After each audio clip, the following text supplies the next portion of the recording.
You wrote the other chapter about the U.S. outlook, and you just bridged on that.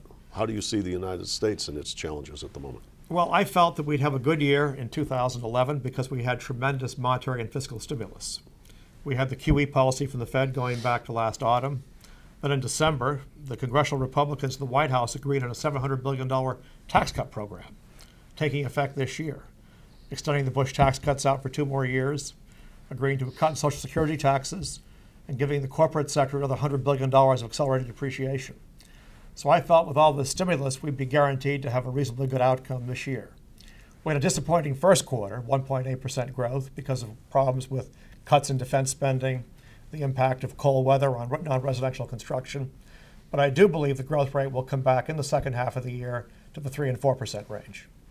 My concern beyond that, though, is there could be in 2012 a great deal of fiscal drag. If you look at the Obama budget published in February, the Obama budget, no Republican changes, it already has in the new fiscal year fiscal drag of 3.9% of GDP, tax increases of 2.2% of GDP, spending cuts of 1.7% of GDP as the whole Obama stimulus program unwinds. So we could have the U.S. economy's growth rate in the first half of next year going back to the 2% level where it was 9 or 12 months ago.